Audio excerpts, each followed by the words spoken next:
Eu gostaria de dar uma...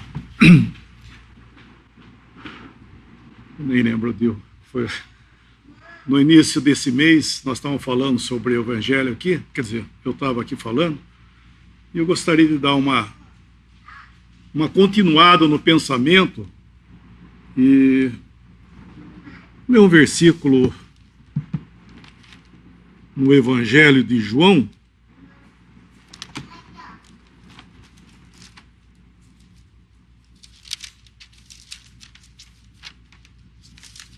Evangelho de João, capítulo 5.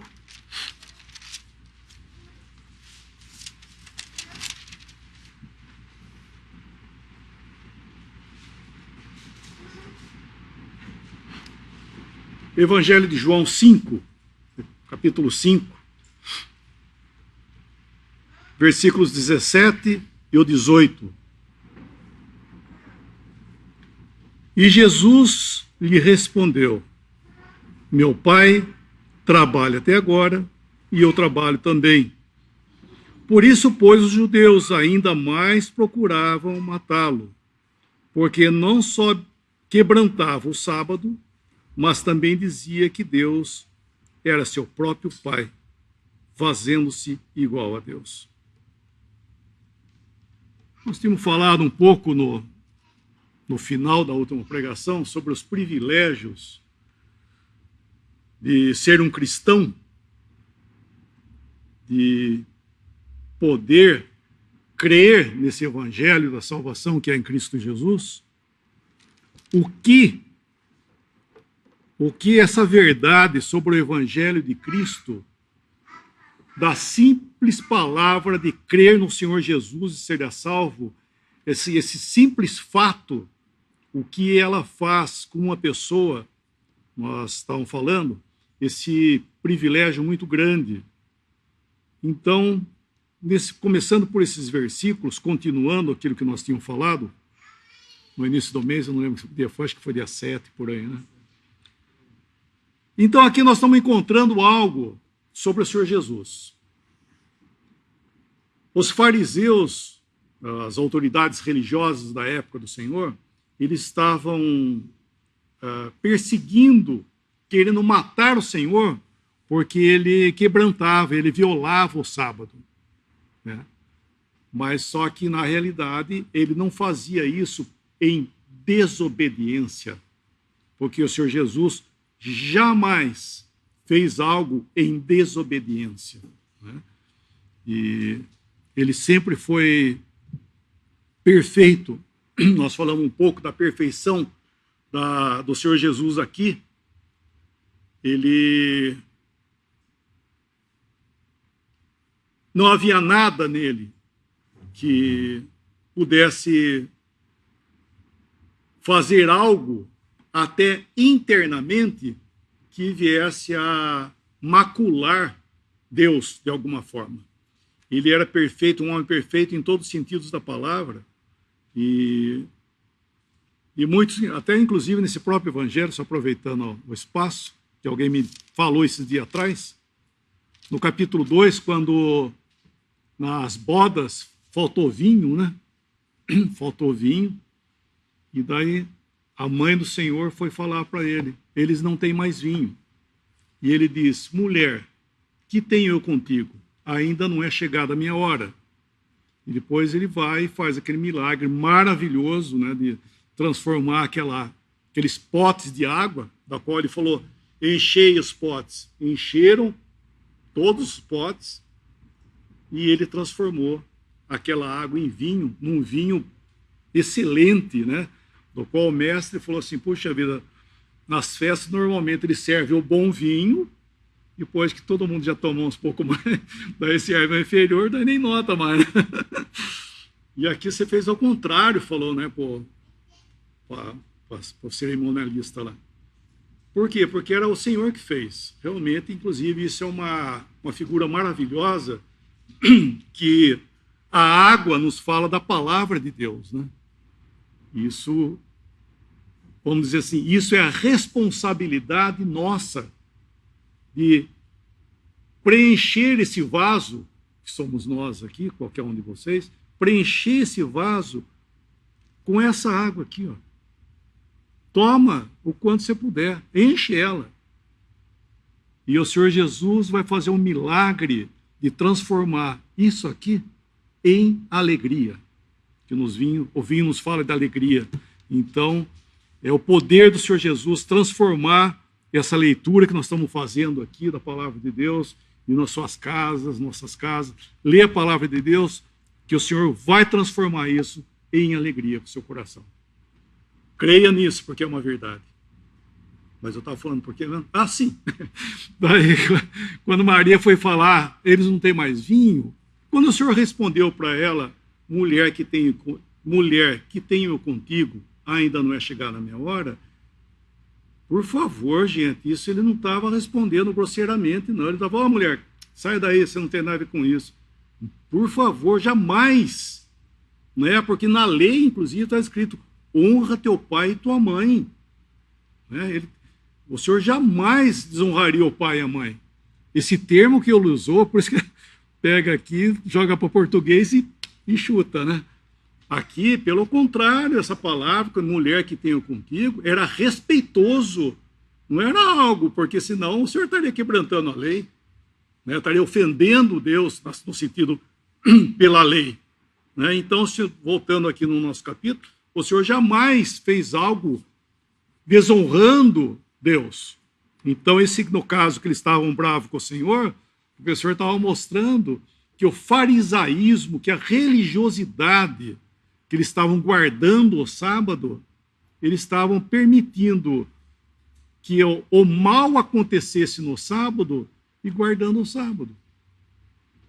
E o Senhor estava mostrando qual que dentre vós que tem uma ovelha que caiu no barranco, no dia de sábado vai lá salvar. Lógico que vai salvar. E o Senhor veio, o Senhor não estava violando nada, não. Só que tinha mais um detalhe, que esse é o assunto. Ele estava, final, versículo 18, versículo 18 aqui do capítulo 5, que ele estava dizendo que Deus era seu próprio pai, fazendo-se igual a Deus. O que é isso aí? Os judeus estavam vendo o Senhor Jesus falar, meu pai trabalha até agora, meu pai, o pai. Esse pai que ele estava falando é o pai mesmo. Nós já comentamos isso a última vez. É o pai mesmo. Porque os judeus, eles não tinham o pai do mesmo caráter. Tem um versículo... Nós já acho que lemos aqui também, mas vamos ler outra vez.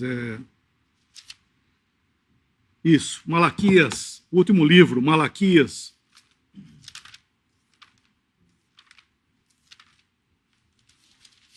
Depois de Gênesis.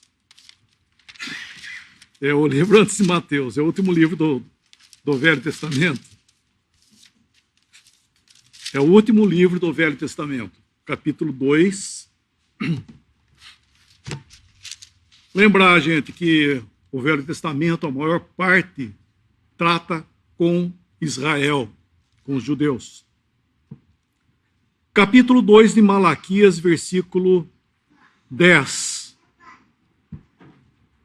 Não temos nós todos o mesmo Pai?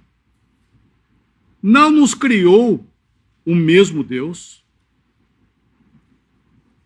Esse Pai... Inclusive, aqui está com letra maiúscula, na verdade está com letra minúscula. Esse pai é o pai patrão, é o dono de tudo. Então, eles conheciam a Deus, lógico, reverentemente, não estou dizendo que eles não tinham reverência a Deus, mas eles não tinham a liberdade de falar pai, como o Senhor Jesus estava falando. Pai de verdade, ele era o pai. E, de fato, ele era. Então eles ficaram, mas como é que pode esse homem falar pai? Ele está fazendo igual a Deus, porque se ele é filho de Deus, ele é Deus. E realmente, isso é o que era. Então aqui em João, nós vemos que Eles queriam matar o Senhor Jesus por causa disso, porque estava fazendo-se igual a Deus. Vamos lá em Gálatas, capítulo 4, livro de Gálatas, quer dizer, de Paulo, né, aos Gálatas.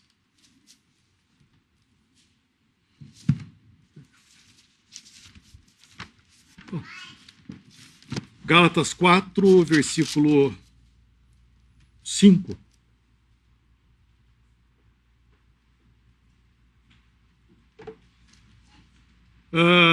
Mas vindo a plenitude, versículo 5, né? Para remir os que estavam debaixo da lei, a fim de recebermos a adoção de filhos. Então aqui é filiação. É filiação. Paulo está tratando filiação, assim como ele fala em Efésios também, ele fala de filiação. Qual a diferença? Não sei se nós comentamos isso outra uma vez. A diferença é que você vai numa entidade aí, alguma casa de crianças, né? Vai lá e procura uma criança para você adotar. Então você pega, adota a criança, põe seu nome nela, seu sobrenome, põe toda a sua herança, né? As dívidas, tudo põe para a criança. Então, você pôs nome, tudo, para tudo, está tudo certinho. E é seu filho? Puxa, é meu filho. Como é que chama? Chama fulaninho, chama até Júnior, botei até de Júnior nele. É seu filho? É seu filho por como? Por adoção. Isso, na verdade, em português aí, o que dá a entender no Gálatas aí, é adoção. Então, isso é adoção, é você ir lá pegar uma criança que já existe e adotar ela, isso é filho da adoção. Mas não é isso que está escrito aí, na verdade. Ele está falando sobre filiação. O que é filiação? É filho mesmo. Né? O Bernardo, você não é filho dele? É filho mesmo, ele não foi adotado, é filho dele. Então, o que ele fala? Quando ele fala pai, ele não está só falando pai porque ele cuida dele. É pai porque é pai mesmo. E aqui é o que o senhor estava falando lá no Evangelho, quando ele falava pai, isso que os judeus ficaram escandalizados, porque ele estava falando o pai como um filho mesmo. E aqui nesse capítulo de Gálatas e também Efésios, quando Paulo vai falar da nossa posição, ele está falando dessa filiação. Aqui nesse aqui, nesse aqui sim. Deixa eu pegar nessa Bíblia aqui, que é mais fácil de eu achar. É em Gálatas mesmo, é o 4:26, eu acho que é, né? O 4... Não, 4... Puxa vida.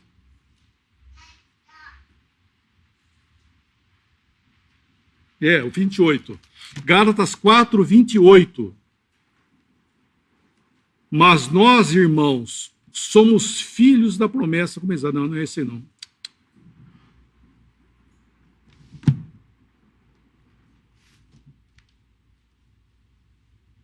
Puxa vida, não. Mas é esse contexto. Todos nós somos filhos.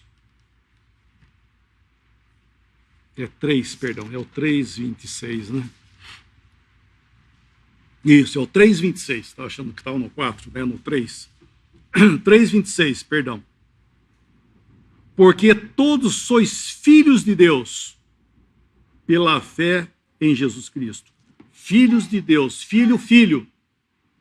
Não é filho de adoção, é filho. Por quê?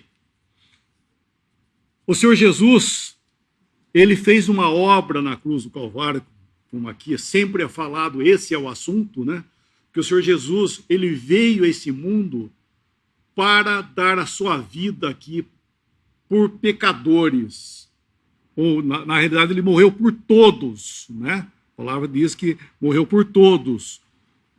Mas os que creem não são todos, infelizmente. A obra, sim, foi para todos. alcança, né? É que nem jogar um todo, né?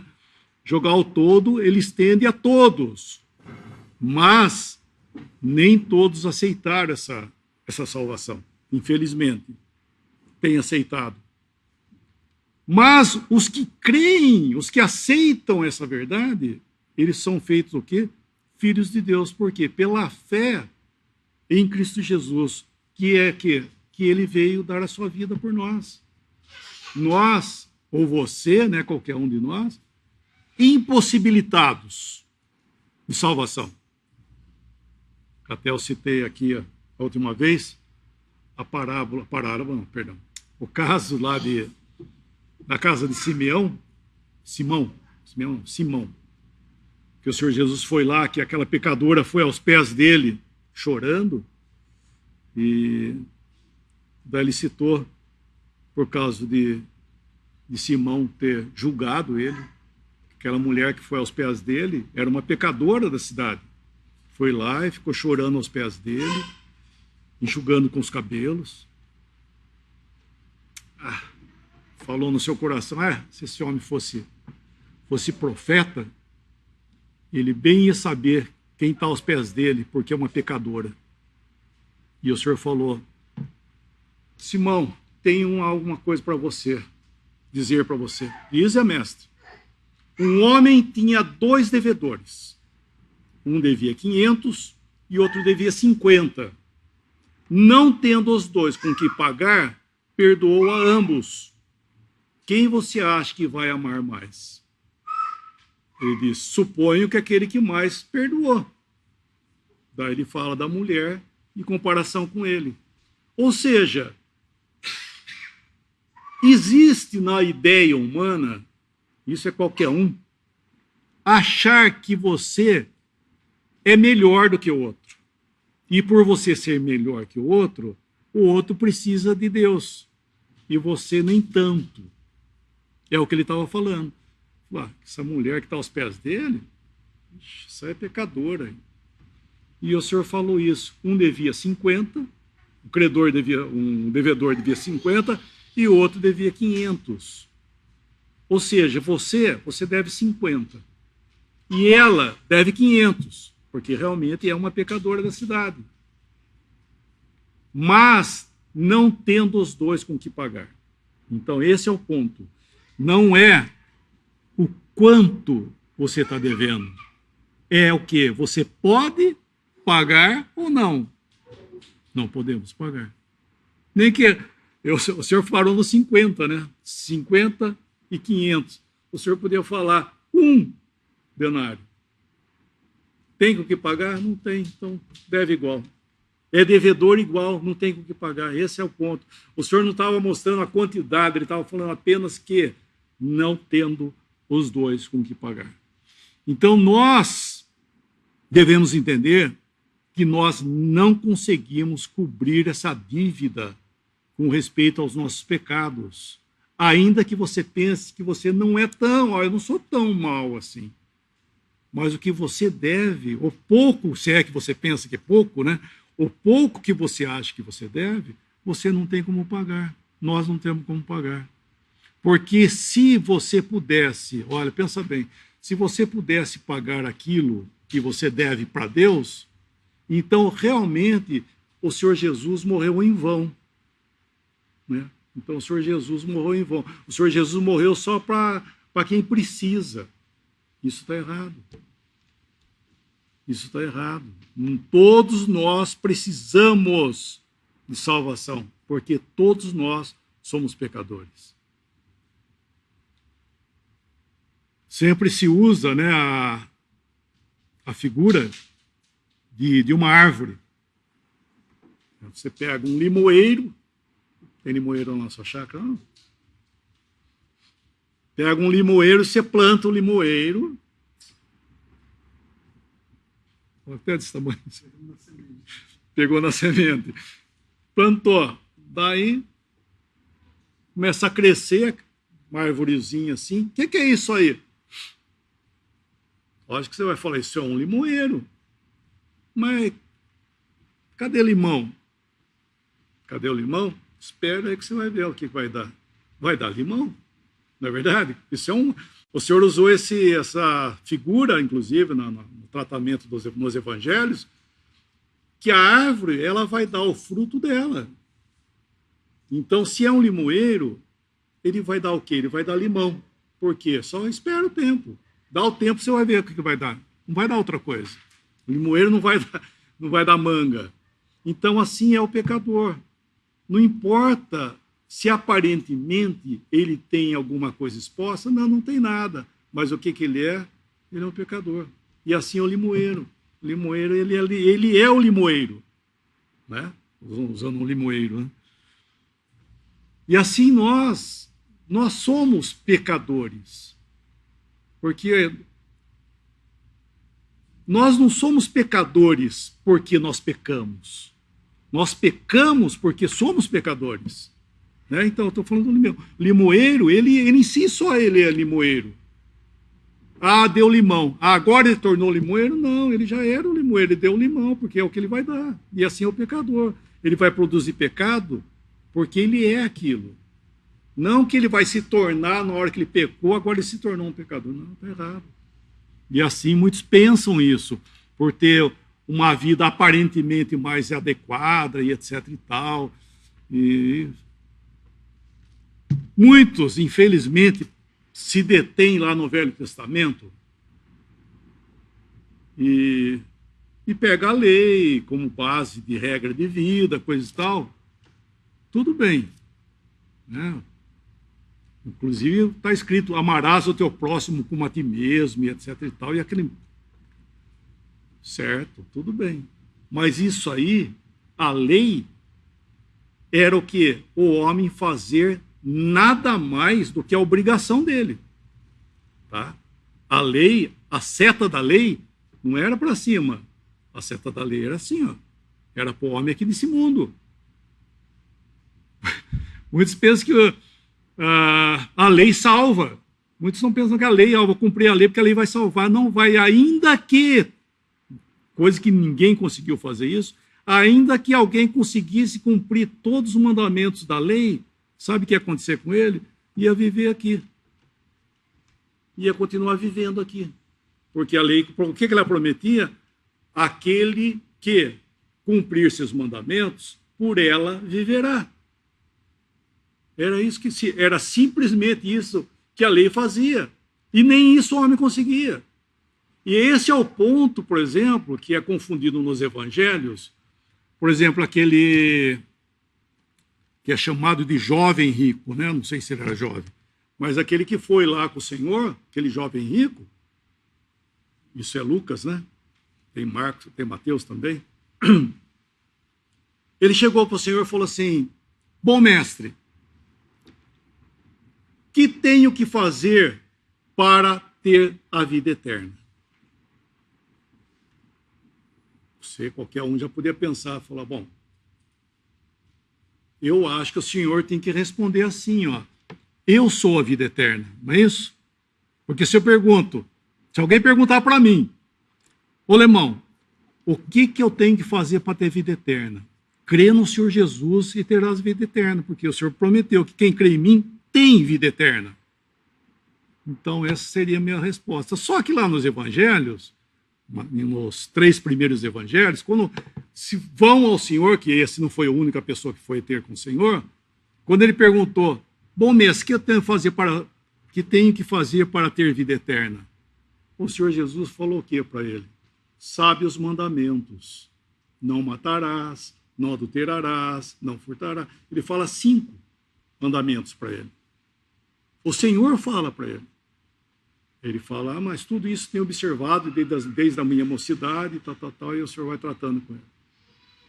Então, alguém podia falar, mas como é que pode o Senhor, nos 3 primeiros evangelhos, perguntar o que eu tenho que fazer para ter vida eterna, sabe os mandamentos. E em João, eu sou a vida eterna, eu sou. Porque é simples, é o que nós estamos falando, é Velho Testamento. Esse jovem, né, que chegou para o Senhor, ele chegou perguntando aquilo que a lei fazia, né? Porque o judeu, a promessa do judeu era bênção terrena. Era riquezas, uma família grande, abençoado, era viver aqui nesse mundo. Então foi isso que ele perguntou: Senhor, o que eu tenho que fazer para viver para sempre? Não é vida eterna assim, aqui. E a pergunta dele foi justamente: o que eu tenho que fazer para viver a vida eterna? O quê? Sabe os mandamentos. O Senhor não falou nada mais do que o certo. Sabe os mandamentos. Se você obedecer os mandamentos, por ela viverá. Pela lei viverá. Por essa obediência você vai viver. E só que nós vemos que a lei nunca conseguiu manter alguém aqui, porque a lei simplesmente era uma condenação, não por causa da lei, mas por causa do homem. O homem, ele prevaricava contra a lei. Mas, falando outra vez, ainda que alguém obedecesse toda a lei, o que ela prometia não é o céu, prometia aqui. Foi o que o Senhor falou para aquele jovem também. Falou: te falta uma coisa. Vai, vende tudo que você tem, dá aos pobres, não é dar para ele, dá aos pobres, perdão, dá aos pobres e terás um tesouro no céu. Segue-me e terás um tesouro no céu. O Senhor pegou aquela seta da qual ele estava preocupado, o Senhor fez assim, ó: vai, vende tudo que você tem, dá, segue-me e terás um tesouro no céu. Virou as costas e foi embora. Então, por favor, a lei santa, boa, ou seja, essa pessoa ser uma boa pessoa aqui, amar o seu próximo como a si mesmo, dar essas coisas e fazer... Gente, tudo bem, parabéns, né? Parabéns por isso, eu não tô dizendo que está errado. Mas é a obrigação de todo ser humano, né? Esse fazer é a obrigação de todo ser humano. A lei já falava, aquilo era para o homem. Agora, o que nós estamos falando aqui é outra coisa. A seta é para cima. O assunto, a seta é para cima. Então, o Senhor Jesus, ele veio aqui para colocar um fim nesse homem incapacitado. Porque, infelizmente, o que a religião quer fazer com o homem quer restaurar o ser humano. E está errado. Restaurar o ser humano. Isso está errado. O homem, ele tem que nascer de novo. É novo nascimento. E essa vida da qual nós estamos falando aqui no Novo Testamento, na doutrina de Paulo, é o Novo Testamento, é o novo nascimento com base na obra de Cristo para nós hoje. Pessoal, ao crer no Senhor Jesus, se você crê, você tem uma vida divina, é chamada semente divina. É uma vida da qual realmente você nunca teve antes. Por isso estou falando, não é reforma do homem, é uma vida da qual você nunca teve antes. E é uma vida que Deus dá, é um novo nascimento. E esse novo nascimento é o que produz, né, todo esse desejo no coração da pessoa, na sua consciência, para com Deus. Entendendo que ele é um incapacitado. Uma pessoa só vai se dar conta da sua incapacidade pelo novo nascimento. É pelo novo nascimento que a pessoa vai ter consciência que ela nada é. Porque, na realidade, ao nascer de novo, o que a pessoa vai sentir que, falando outra vez, é um incapacitado e ele precisa do quê? De salvação. E Cristo é o Salvador. E uma vez crido, nós temos o quê? O Espírito Santo. O cristão tem o Espírito Santo. Isso nunca aconteceu antes, exceto com o Senhor Jesus. O cristão, ele tem o Espírito Santo. Se ele crê, ele tem o Espírito Santo. Nós vemos hoje um movimento tão forte, né, falando sobre esse assunto. Eu gostaria de uma outra oportunidade de falar sobre esse assunto. Um movimento tão forte sobre o Espírito Santo. O Espírito Santo, ele é uma pessoa da divindade, mas ele é consequência da fé em Cristo Jesus. Se você crê no Senhor Jesus, você tem o Espírito Santo. Muitos falam assim: você crê no Senhor Jesus? Ah, eu creio. Você já foi batizado com o Espírito Santo? Não é isso que pergunta ele? Você já foi batizado com o Espírito Santo? Eu não. Se alguém fique à vontade, mas eu não. Porque a palavra não fala isso. Batismo de Espírito Santo, gente, foi lá em Atos, capítulo 2, quando o Espírito Santo veio a esse mundo. E olha, o Espírito Santo, ele veio a esse mundo, ele foi dado para batizar num só corpo todos os salvos. Essa é a finalidade dele, de batizar num só corpo todos os salvos. Por isso que eu estou dizendo, você crê no Senhor Jesus como seu Salvador? Sim, você tem o Espírito Santo. Porque ele que é o vínculo desse corpo. Ele habita em nós. O Senhor Jesus, quando anunciou a vinda do Consolador, do Espírito Santo, ele fala, ele estará em vós e entre vós. Em vós, ele fala inclusive para sempre, esse para sempre eternamente. Ou seja, se você crê no Senhor Jesus como seu Salvador, você tem vida eterna e você também tem Espírito Santo. Porque é consequência da obra de Cristo por nós. Isso é uma boa leitura, mas em Atos 2 nós vemos isso aí, que a vinda do Espírito Santo é consequência, porque ele prometeu, inclusive em João, que ele daria outro Consolador, que é o Espírito Santo. E ao crer, vamos ler somente o versículo aqui, vira a página aí, está em Gálatas, né? Efésios capítulo 1.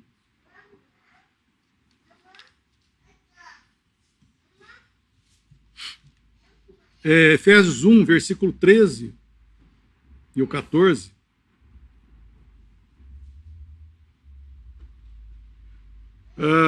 O final do capítulo o final do versículo 12 nos fala de Cristo, né? Versículo 13: em quem também vós estáis, em Cristo, né? Depois que ouvistes a palavra da verdade, o evangelho da vossa salvação, e tendo nele também crido, fostes selados com o Espírito Santo da promessa, o qual é o penhor da nossa herança para a redenção da possessão de Deus para louvor da sua glória. Em quem também vós, depois que ouvistes a palavra da verdade, o evangelho da vossa salvação, tendo nele crido, fostes batizados com o Espírito Santo, selados com o Espírito Santo. Por quê? É consequência, você crê, você tem o Espírito Santo. Inclusive, aí não se fala nada de batismo tampouco, né? Então, essa filiação que nós estamos falando aqui, ela é algo completo. O Senhor Jesus, ele fez uma obra completa, dizendo, está consumado. Quando ele morreu na cruz por você, por mim, ele morreu, deu a vida dele. E ele tinha que morrer, e ele tinha que derramar o sangue dele, mas ele já estava morto. Mas ele tinha que derramar o sangue dele, porque é o sangue de Jesus que nos purifica de todo pecado. Outro detalhe, muitos pensam, de forma errônea também, que os sofrimentos de Cristo, tem um nome até, é dado isso, um nome para isso aí, é mais ou menos isso aí, que todo o padecimento dele, desde lá que ele saiu entregue na mão de Pilatos, e foi judiado, maltratado, já com Herodes também já fizeram isso com ele, e veio humilhado, apanhou, e, enfim, ele foi para a cruz, ele estava, não sei como é que ele estava, mas ele tinha apanhado, tinha Então, todo esse sofrimento, esse martírio do Senhor Jesus, não salva, gente. Então, não é isso que salva. Muitos pensam que o sofrimento de Cristo ali é o que salva. Tá? O que o Senhor Jesus passou nessas horas antecedentes àquela que fez trevas sobre toda a terra, é a rejeição, é a amostra da rejeição que ele padeceu na mão dos homens, da sua própria criação, inclusive. Foi a rejeição dele. Mas, do meio-dia até as 3 da tarde, quando ele ficou em trevas, aí sim, ele tratou com os nossos pecados. Foi ali que ele encontrou, vamos chamar assim, encontrou com Deus para tratar de pecados. Por isso que ele diz, Deus meu, por que me desamparaste? Até então ele falava, pai, nós vamos pegar pai, até na cruz, pai, perdoe porque não sabe o que fazem, porque ainda não era o meio-dia. Na hora que deu meio-dia, fez trevas sobre toda a terra até as 3 da tarde. É nesse período que ele clamou, Deus meu, porque ali estava tratando com esse grave problema, que é esse limoeiro que nós estamos falando aqui, esse pecador nato por natureza aí, ó, tinha que ser podado. E ele fez isso. Em Cristo, funilou essa criação que não tinha mais jeito. E o Senhor foi para a morte. E ele tinha que, como diz, ele tinha que derramar o sangue. Então, o que foi providencialmente divino, aquele soldado foi e furou o lado do Senhor. E saiu sangue e água. O sangue da expiação e a água de purificação. E ali foi o Senhor para a sepultura, mas era necessário que ele ressuscitasse. Porque nós estamos falando agora dessa nova posição. Cristo ressuscitou dentre os mortos para voltar para o lugar de onde ele havia saído. Então o Senhor Jesus voltou, foi assunto aos céus e, tendo sido glorificado, ele enviou o Espírito Santo.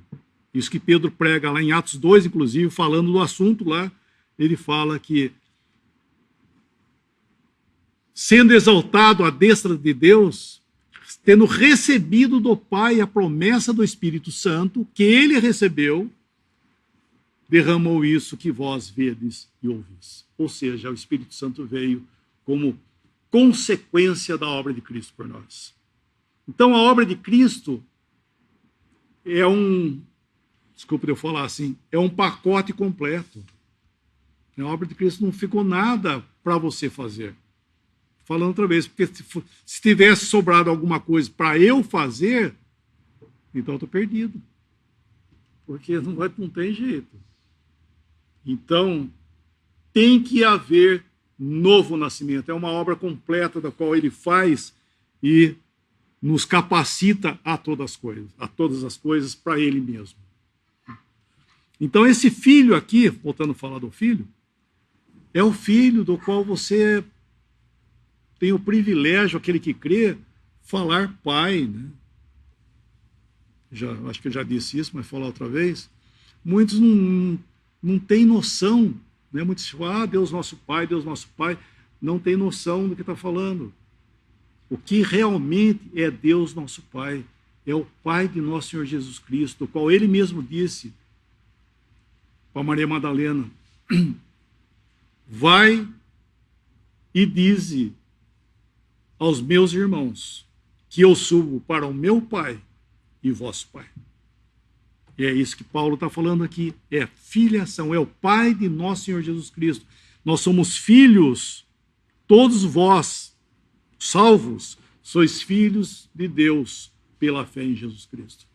Então esse é um privilégio, sabe? Você crer no Senhor Jesus Cristo é algo muito mais do que a pessoa achar, sabe, que é, eu vou crer no Senhor Jesus Cristo, pai, porque eu estou desempregado, ou porque estou precisando disso, ou porque não sei o quê, estou com problema na minha família.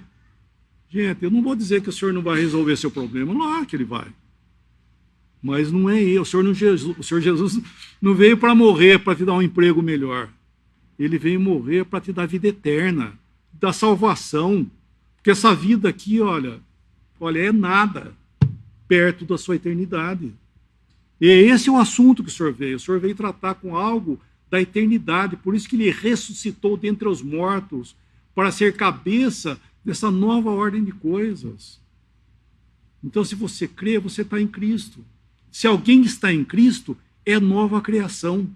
Você passou, você faz parte, pela fé, você faz parte disso. Não estou pedindo para você olhar para você mesmo, que você não vai encontrar nada. Nós encontramos em Cristo, encontramos naquilo que aqui está escrito. Não é verdade? Paulo, quando estava falando, por exemplo, sobre o pecado, o pecado na vida do cristão, isso em Romanos capítulo 6, ele fala assim: considerai-vos mortos para o pecado. Paulo não estava sendo uma pessoa, olha, vocês pensem com positivo, hein? Pensar positivo, considerai-vos. Positivo, pensa positivo. Não é isso. Paulo não estava falando que eles tinham que pensar positivamente. É a palavra de Deus. Se você tem vida, essa nova vida em Cristo, você tem esse pacote, então, considera o poder da palavra de Deus, considerai-vos mortos para o pecado e vivo para Deus, para Cristo Jesus. Por quê? Porque o Senhor não ficou na morte. Ele morreu por nossos pecados, sim, mas ele não ficou lá, ele ressuscitou.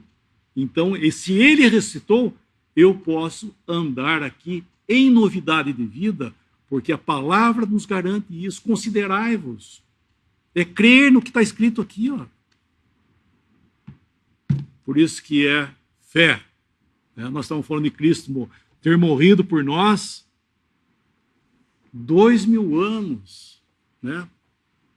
Mas é o poder da palavra de Deus, é o poder da obra de Cristo. Por que uma pessoa, quando crê no Senhor Jesus, ele fica todo feliz, todo radiante, né? O que ele viu? Nada. Não viu nada, né? Ele creu. E esse poder, sabe, de transformação, é aquilo que nós falamos da água, né, e do vinho agora há pouco, é o poder de transformação que as Escrituras têm em nós. É crer. Você tem que crer, é só isso aí. É só isso e tudo isso ao mesmo tempo. É esse privilégio. E o Senhor veio para termos vida. Quando fala vida em abundância, eu vim para que tenham vida e a tenham em abundância, é vida eterna. Né? Porque, infelizmente, eu ouvi esses dias atrás que se vida em abundância é você viver bem nesse mundo, é você ficar rica no seu... Vim para que tenham vida e vida em abundância é vida eterna, você viver aqui já, vida eterna. Quer ver? Eu dar um exemplo disso. Vamos lá em Juízes, para a gente terminar. Juízes, depois de Gênesis também. É Juízes,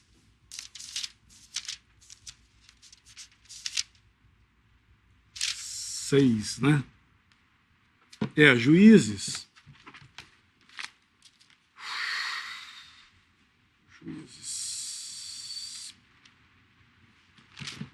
Capítulo 6.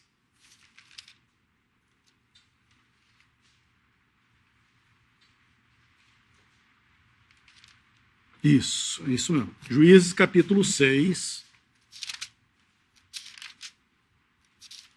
Versículo 36. Juízes, capítulo 6. Versículo 36. Isso aconteceu com Gideão. E Gideão, vamos ler esses versículos, tá? E disse Gideão a Deus: se hás de livrar Israel por minha mão, como tens dito, eis que eu porei um velo de lã na eira, Se o orvalho estiver somente no velo e secura sobre toda a terra, então conhecerei que hás de livrar Israel por minha mão, como tens dito. E assim sucedeu, porque ao outro dia se levantou de madrugada e apertou o velo, e do orvalho do velo espremeu uma taça cheia de água. E disse Gideão a Deus: não se acenda contra mim a tua ira, se ainda falar só esta vez. Rogo-te que só esta vez faça a prova com o velo. Rogo-te que só no velo haja secura, e em toda a terra haja orvalho. E Deus assim fez naquela noite, pois só o velo havia secura, e sobre toda a terra havia orvalho. Tá, isso é um fato. Mas tá bom, o que tem isso aí? Vamos lá para dentro. O que tem isso aí é que isso nos fala de Cristo. Isso não está falando do Senhor Jesus. O Senhor Jesus, quando veio a esse mundo, nós falamos outra vez, ele era o vaso da bênção. O Senhor Jesus era vaso da bênção. Ele era a vida, ele era Deus aqui conosco, o Emmanuel, literalmente falando, Deus conosco. E ele era o vaso da bênção para Israel, é o vaso para todos, vaso de bênção. E ele era esse vaso, figuradamente, esse velo, uma porção cheia. A vida estava nele. O Senhor Jesus, ele tinha tudo, a vida estava nele. E a vida era luz. Ele era tudo. Só que ele teve que ir para a cruz, porque essa secura da qual ele veio aqui, ao seu lado, como estava aqui o velo, estava cheio de água e todo o redor estava seco. Só ele, ao ponto tal de espremer e encher uma taça. O Senhor realmente era essa taça abundante de vida. Mas só ele tinha isso. Mas o Senhor Jesus veio para dar a sua vida por nós.